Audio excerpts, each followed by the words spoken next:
बड़ी साहब, जी उनके मावरा इन पॉलिसियाँ बंद कमरों में बनाई जा रही हैं, मुल्की सालमियत के जो फैसले हैं बंद कमरों में हो रहे हैं, और पिछले एक साल से हट दर्मी का मुजाहरा किया जा रहा है। तमाम महकमे और इदारे मलिया मेट हो चुके हैं, और बलूचिस्तान और खैबर पख्तूनख्वा की सूरत हाल किसी से छुपी हुई नहीं है। ये वो पार्लियामेंट में ये बात कर रहे थे, साथ वो फ्रेश इलेक्शंस की डिमांड कर रहे हैं। बिस्मिल्लाहिर्रहमानिर्रहीम जी, माशाल्लाह आज मौलाना फजल रहमान साहब ने असम्बली में खूब गरजे बरसे।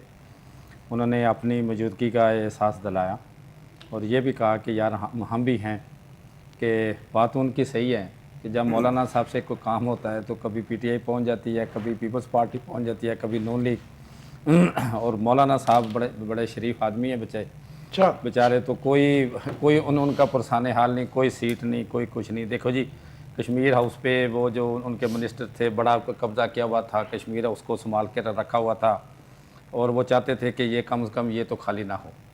तो वो भी कुछ दोस्तों ने उनके साथ ज़्यादती की और वो घर भी छुड़वा लिया और वजारतें वारतें भी गई। अब उन्हें कोई सीट मिली है, वो बेचारे कभी कभी आते हैं असम्बली में अपनी भड़ास निकालते हैं, तो दुख तो होता है ना जी, जब वो बुरे वक्त में इनका साथ देते हैं, नून लीग का जब या अवाम ने पीटीआई का मुस्तरद कर दिया तो फिर दुख क्या? या तो फिर 17 सीटों वाले जो हुकूमत में उनके साथ हाथ पहले मिला लेते हैं ना। मिलाया नहीं था इन्होंने, पीडीएम में तो इकट्ठे थे। इकट्ठे थे, यही तो उन्हें दुख है ना जी। वो हमेशा बुरे वक्त में इन्हें सपोर्ट करते हैं, तो अब उन पे वक्त ऐसा आ गया है कि उनकी शराफत बिल्कुल ही इनका दुख भी जुबैर लतीफ़ से लहदा नहीं है। हाँ जी। इनका दुख भी जुबैर लतीफ़ वाला है। हाँ बिल्कुल, ऐसा ऐसा लगता है। तो मौलाना साहब कोशिश कर रहे हैं कि बताने की, वो जैसे बंदा पीछे पीछे बैठा होता है तो पीछे वो घूँ घूँ करके बताता है कि भाई मैं भी हूँ। तो फजल रहमान साहब ने ये कहा है आज कि भी ऐसा हो रहा है, बंद कमरों में फैसले हो रहे हैं, तो भई आप अपना कोई रिएक्शन दो। आप अगर असम्बली में नहीं समझते कि ये असम्बली से नहीं काम कर रही, मैं समझता हूँ कोई भी अगर ये कहता है कि ये असम्बली गलत है, झूठी है, तो मेरा नहीं ख्याल कि फिर उसको असम्बली में जाना चाहिए, रिजाइन कर दे। अच्छा रिज़ाइन करके अपने घर आ जाए। 2022 में रिज़ाइन किया तो था, क्या किया उन्होंने? 2 साल असम्बली, अधूरी असम्बली के साथ सब कुछ करवा भी लिया, असम्बली चला ली। हाँ जी, बड़ा दुख होता है जब मौलाना साहब के बगैर असम्बली चलती है, तो अवाम भी परेशान होती है, क्योंकि अवाम की मोहब्बतें बहुत हैं मियाँ इनके साथ, मौलाना साहब के साथ। अभी तो उनका भाई हल्के से हार के इनको पशीन से तो जितवाया गया। कौमी असम्बली के मेंबर तो हैं वो। नहीं हैं तो इसीलिए तो वो बोलते हैं ना सर। मैं कहता हूँ कि वो मौलाना साहब बड़े बड़े बेडों पे बैठ के, जनाब सोफ़ों पे बैठ के जब मुलाकातें करते हैं तो वो नज़र आते हैं, सभी लोग उनके पास जाते हैं। लेकिन मौलाना साहब जब अपनी डिमांड रखते हैं तो सारे पीछे हो जाते हैं। सारे तो मौलाना पीछे साहब को दुख तो है ना। शाहीन साहब, मावरा इन पॉलिसियाँ बनाई जा रही हैं, मुल्की सालमियत के फैसले बंद कमरों में हो रहे हैं। उसके अलावा उन्होंने कहा कि पिछले एक साल से हट दर्मी का मुजाहरा किया जा रहा है। तमाम महकमे और इदारे मलिया मेट किए जा चुके हैं। बलूचिस्तान और खैबर पख्तूनख्वा की सूरत हाल किसी से छुपी हुई नहीं है। उन्होंने कहा जी, बलूचिस्तान और खैबर पख्तूनख्वा में हुकूमत की कोई रिट नहीं है, और शाम के बाद थाने अंदर से ताले लगाकर बंद कर दिए जाते हैं। ये भी कहना था उनका। जी, आपका टेक। बिस्मिल्लाहिर्रहमानिर्रहीम, अल्लाहुम्मा सल्ली अला सय्यिदिना व मौलाना मुहम्मद व अला आलिहि व सहबिहि व बारिक वसल्लम। अशरफ अली खान साहब, ये एक अटल हकीकत है कि मौलाना फजल रहमान साहब की स्टेट पावर से इनकार नहीं किया जा सकता। जहाँ तक उनके आज के खिताब की बात है, जो कुछ भी आपने अपने इंट्रो में कहा, मेरा भी कई मामलात में उनसे इख्तलाफ हो सकता है। मुनीर भाई ने बात की, शेख साहब ने बात की, सारी बातें अपनी जगह बजा, लेकिन जो कुछ उन्होंने कहा है उसमें से कोई एक बात भी गलत नहीं की। मावरा आइन भी काम हो रहे हैं, बंद कमरों में फैसले भी हो रहे हैं।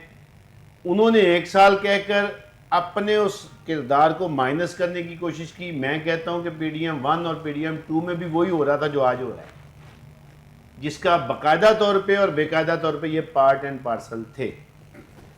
अब यहां तक ताल्लुक है कि उनके बयान का असर होना है या नहीं होना है। वो अपना रेट लगवा रहे हैं, अपना शेयर मांग रहे हैं, या वाकयातन वो अवाम और मुल्क के लिए परेशान है। इस की बाबत अगर साबका उनकी हिस्ट्री देखी जाए तो मैं ये समझता हूँ, मैं ये देखता हूँ कि आज के दिन तक उन्होंने एंड पर आकर नमाज हमेशा तोड़ी है। लेकिन मैं ये समझता हूं कि अब उनके पास भी ऑप्शंस खत्म हो चुकी हैं। क्यों? इसलिए उन्हें नजर आ रहा है कि उनकी बका जो है, अगर पॉलिटिकली हवाले से देखा जाए तो वो किसी तौर पर भी मौजूदा सेटअप में नहीं है। अगर मैं, जैसा कि उनके बारे में एक तासुर है कि वो बहुत बड़े सियासतदान हैं, बड़े जीरक हैं, बड़े गाग हैं, और इस एक साल को माइनस करके इसमें भी उनको प्रॉपर कई बार टिश्यू की तरह यूज किया गया और वो यूज हुए। उसमें उन्होंने क्या गेन किया, क्या नहीं गेन किया, मैं ये समझता हूं कि गेन किए बिना उन्होंने कोई भी जो है वो कंट्रीब्यूट नहीं किया होगा। थोड़ा ज्यादा इस पे बात हो सकती है। तो फिर तरीके इंसाफ उनको अपना मतलब अलाइज बनाने के लिए क्यों मतलब मरी जा रही है, जबकि वो कोई वाज़ेह ऐलान भी नहीं कर रहे हैं। काशिफ अली खान साहब, दो बातें होती हैं। देखिए, गुजारिश ये है कि इस वक्त सबसे ज़्यादा जो चैलेंज का सामना है वो है पाकिस्तान तहरीक इंसाफ के लिए। चूंकि तमाम तर ताकतें यकसू होकर उनके खिलाफ खड़ी, ऐसे में मौलाना फजलुर रहमान साहब को साथ मिलाना या इस तरह कोई और भी सेटअप है, उनको साथ मिलाना एक नेचुरल फिनोमिना है और उनको मिलाना चाहिए। ये मिले या ना मिले, लेकिन कल कला पीटीआई ने किसी भी लेवल पे इनको इस हवाले से ये बात कहने के काबिल नहीं छोड़ना कि हमने आपकी तरफ हाथ नहीं बढ़ाया था। हम चाहते थे, जैसे शर्जीला नाम मेमन ने आज बात करते हुए कहा, हमने तो पीपल्स पार्टी को कहा था, हमने पीटीआई को कहा था, लेकिन उन्होंने बात नहीं मानी, बादल नखास्ता, हम आईनी ओहदे भी इंजॉय कर रहे हैं और हम नून लीग के साथ भी नहीं हैं।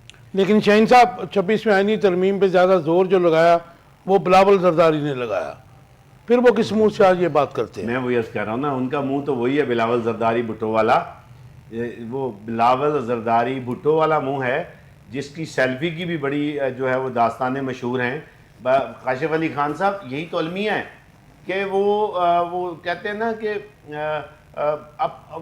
वो अपनी हाजिरी को मज़ीद मैच्योर करने के लिए कि मुझसे बेहतर आपका बेहतरीन ऑप्शन और कोई नहीं हो सकता, आप मुझे आजमा कर देखें, मैं शहबाज शरीफ साहब से ज़्यादा बड़ा यस बॉस भी हूँ और मैं ज़्यादा कंट्रीब्यूट भी कर सकता हूँ आपको। ये उनकी सारी अच्छा, ये माजी में ये बात तो देखें, ये बात तो जो अमेरिकन कोंडोलीज़ा राइस को मौलाना फजलुर रहमान भी को 20-25 साल पहले कह चुके हैं। यही बात ये ऑफर करवा चुके हैं कि हमारे ऊपर दस्ते शफकत रखें, हम जो हैं बड़े ताबेदार होंगे। मैं तो अर्ज करता हूँ, जी, गुजारिश ये है, ताबेदारी वाली बात तो ये है कि ये तो कशकोल लेके पीछे पीछे फिर रहे हैं, इनकी प्रायोरिटी अवाम और पाकिस्तान तो है ही नहीं। राइट, मैं तो इस पे दलील के साथ बात करता हूं कि आज के दिन तक तो फिर आप समझते हैं कि जो ये जो निशानदेही उन्होंने की है, ये सिर्फ पॉलिटिकल गेन्स के लिए, इसके पीछे कुछ नहीं मैं है? ये समझता हूं अगर पॉलिटिकल गेन के लिए भी की है तो उन्होंने निशानदेही बहरहाल दुरुस्त की है।